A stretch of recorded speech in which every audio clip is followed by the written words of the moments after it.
বন্ধুরা, আজকে আমরা একটি ব্যালেন্স শিট মডেল তৈরি করে দেখাবো।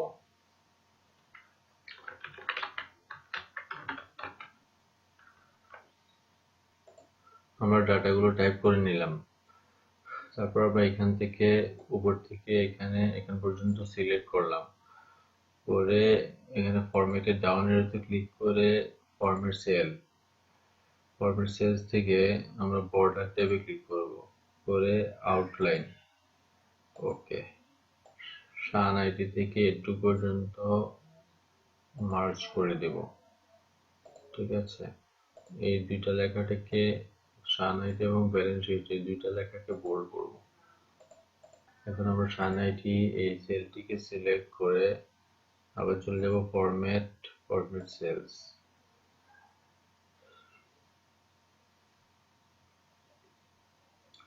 এখান থেকে আমরা নিচের লাইনটি দিব,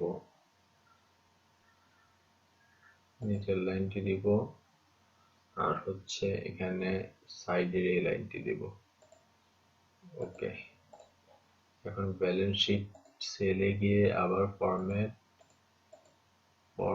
সেলস, এবার হচ্ছে আমরা উপরের এই লাইনটি দিব। ওকে, এখান থেকে এই অংশটুকু মার্জ করব, সেম ভাবে এই অংশটুকু মার্জ করব। এখন এখানে ডেসক্রিপশনে সেলটা সিলেক্ট করে ফরম্যাট সেল বর্ডার এখানে আমরা নিচের লাইনটি দিয়ে দিব। ওকে, প্লাস পাশের লাইনটি দিয়ে দিব। ওকে,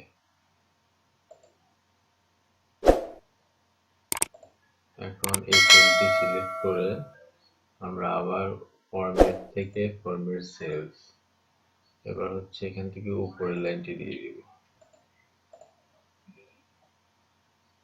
সেম ভাবে স্টার্টিং ব্যালেন্স ক্লিক করে ফরম্যাট সেলস, এখান থেকে নিচের লাইনটি দিব, প্লাস হচ্ছে পাশের লাইনটি দিব। ওকে, এবার এই সেলটি সিলেক্ট করে ফরম্যাট থেকে সেলস, এবার হচ্ছে উপরের লাইনটি দিব। ঠিক আছে, হয়ে গেল। আমরা এখান থেকে এই লেখাগুলো জাস্ট একটু মুভ করব, এই উপরে মুভ করে দিব। ঠিক আছে, এখানে নিয়ে আসবো। মুভ করার জন্য আমরা এটা সিলেক্ট করে কন্ট্রোল এক্স প্রেস করলাম, তারপরে এখানে পেস্ট করব। এখানে সেলে কার্সর রেখে কন্ট্রোল ভি, আমরা ডেটের নিচে একটু পর্যন্ত আমরা হচ্ছে মার্জ করে দেব। সেম ভাবে ডেসক্রিপশনের নিচে এই অংশটুকু মার্জ করব এবং উপরের এই অংশটুকু মার্জ করে দেব। রিসিপ্টের নিচের অংশটুকু মার্জ করব, পেমেন্টের নিচের অংশটুকু মার্জ করব, ব্যালেন্সের নিচের অংশটুকু মার্জ করব। এখন আমরা এই অংশটুকু বর্ডার করে দেব। তাহলে আমরা এটা পুরোটা সিলেক্ট করে এখানে বর্ডার ডাউন এরোতে ক্লিক করে অল বর্ডার্স। ওকে, এখন আমরা এই যে রিসিভ, পেমেন্ট, ব্যালেন্স এই তিনটা কলাম একটু ডিজাইন করে দেব।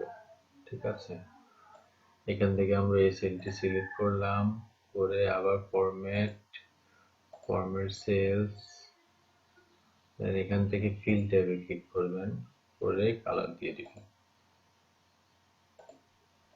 একইভাবে আমরা বাকি দুইটাও করে দেব।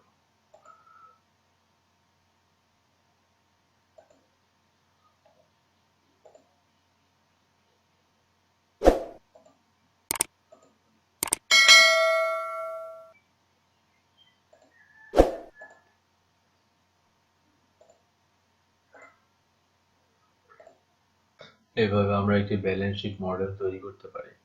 ধন্যবাদ।